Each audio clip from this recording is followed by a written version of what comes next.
रोमांचक कहानी भाभी देवर। शादी के बाद जब रिया इस घर में आई थी तो सब कुछ नया नया था। लोग, रिश्ते और जिम्मेदारियां।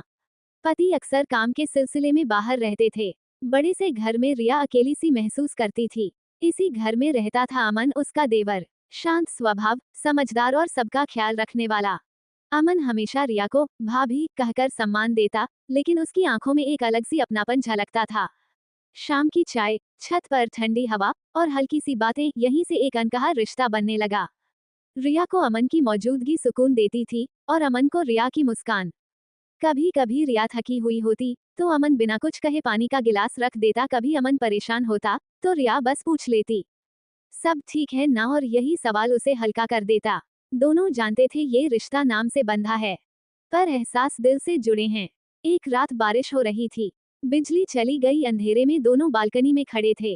खामोशी थी, लेकिन दिल बहुत कुछ कह रहे थे। रिया ने धीरे से कहा, कुछ रिश्ते सिर्फ महसूस करने के लिए होते हैं।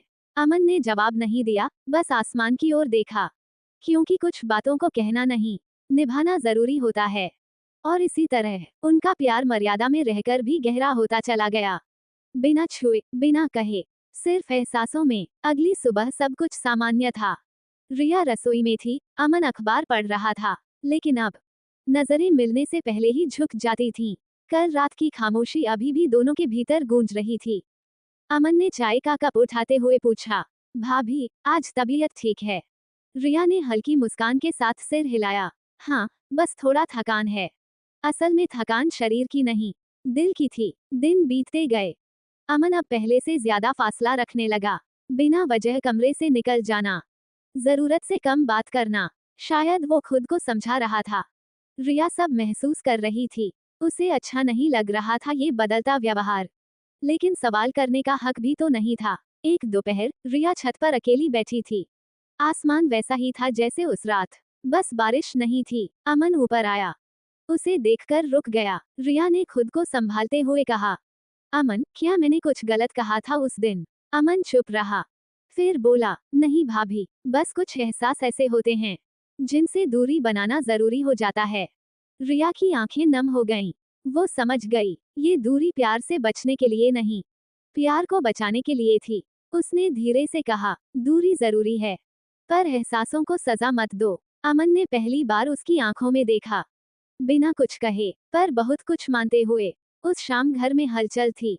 रिया के पति की अचानक वापसी होने वाली थी। घर फिर से पूरा लगने वाला था, कम से कम बाहर से। रिया कमरे में कपड़े सहेज रही थी, लेकिन मन कहीं और उलझा था। खुशी थी, पर साथ में एक अजीब सी घबराहट भी। अमन नीचे ड्राइंग रूम में था। उसे भी पता था अब सब बदल जाएगा। दरवाजा खुला, सामान आया, औपचारिक मुस्कानें, हालचाल, बातें, सब कुछ वैसा ही जैसा होना चाहिए। लेकिन रिया और अमन दोनों ने एक दूसरे से नजर नहीं मिलाई। रात को सब अपने अपने कमरों में चले गए। घर में लोग ज्यादा थे, पर रिया को पहले से ज्यादा अकेलापन महसूस हो रहा था। उधर अमन छत पर खड़ा था। हवा ठंडी थी, लेकिन मन भारी। उसने खुद से कहा, अब यही सही है। अगले कुछ दिन रिया एक आदर्श पत्नी की तरह व्यस्त रही। पति की बातें सुनना, उनका ख्याल रखना, सब कुछ निभाया। अमन ने भी खुद को काम और बाहर की दुनिया में उलझा लिया। लेकिन कुछ एहसास नजरअंदाज करने से नहीं जाते।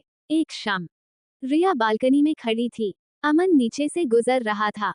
नजरें टकराईं, बस एक पल के लिए। उस एक पल में माफी भी थी, स्वीकृति भी, और एक वादा भी कि जो महसूस हुआ वो कभी गलत नहीं था। बस उसे सही जगह पर रोक देना जरूरी था। रिया ने हल्की सी मुस्कान दी। अमन ने सिर झुका लिया। कुछ प्यार पाने के लिए नहीं होते, बल्कि खुद को बेहतर इंसान बनाने के लिए होते हैं। समय अपनी रफ्तार से चलने लगा। घर में हंसी थी, बातें थी, जिम्मेदारियां थी, लेकिन रिया और अमन के बीच अब एक शांत समझ थी। वे कम बोलते थे, पर जब बोलते तो शब्द तौले हुए होते। रिया अब पहले से ज्यादा मजबूत लगने लगी थी। उसने सीख लिया था कि दिल की हर आवाज दुनिया को सुनाना जरूरी नहीं होता। अमन भी बदल गया था, जिम्मेदार, संजीदा और पहले से ज्यादा परिपक्व। कभी कभी वे एक ही कमरे में होते, लेकिन बातचीत किसी और से चल रही होती। फिर भी एक अनदेखा धागा दोनों को जोड़ता रहता। एक दिन रिया ने अमन से कहा, अमन जिंदगी अजीब है ना? अमन मुस्कुराया, हाँ भाभी, कुछ लोग हमारे साथ चलकर हमारी राह बदल देते हैं, खुद साथ नहीं चलते। रिया की आंखों में हल्की नमी थी, लेकिन चेहरे पर सुकून। उस रात रिया ने डायरी में लिखा, कुछ रिश्ते नाम से नहीं, असर से पहचाने जाते हैं। और अमन ने उसी रात अपने मन में तय किया कि वह इस एहसास को इज्जत बनाकर रखेगा, क्योंकि हर प्यार का अंजाम मिलना नहीं होता। कुछ प्यार मर्यादा में रहकर ही अमर हो जाते हैं। घर वही था, आंगन वही, लेकिन लोग बदल चुके थे। अमन अब नौकरी के सिलसिले में बाहर रहने लगा था, कभी कभी ही घर आना होता। रिया की जिंदगी भी अपनी गति में ढल चुकी थी, जिम्मेदारियां, रिश्ते और एक सुलझा हुआ मन। आज अमन अचानक घर आया था, दरवाजे पर वही पुरानी आवाज, भाभी। रिया ने पलटकर देखा। कुछ पल के लिए समय ठहर सा गया। दोनों मुस्कराए, न पुरानी घबराहट, न कोई उलझन। चाय बनी, बैठक में हल्की फुल्की बातें हुई, काम, शहर, मौसम। फिर रिया ने कहा, अमन, जिंदगी ने हमें सही जगह पर ला खड़ा किया है ना? अमन ने सिर हिलाया, हाँ भाभी, जो कभी समझ में नहीं आया, आज उसी पर सबसे ज्यादा गर्व है। शाम को अमन जाने लगा। दरवाजे पर रिया ने बस इतना कहा, ख्याल रखना। अमन ने मुस्कराकर जवाब दिया, हमेशा। कोई वादा नहीं, कोई शिकायत नहीं, कोई अधूरापन नहीं, बस एक साफ एहसास, जिसे समय ने परिपक्व कर दिया था। क्योंकि कुछ रिश्ते किसी मुकाम तक पहुंचने के लिए नहीं होते, बल्कि हमें अंदर से बेहतर इंसान बनाने के लिए होते हैं। और यही उनकी सबसे खूबसूरत जीत थी।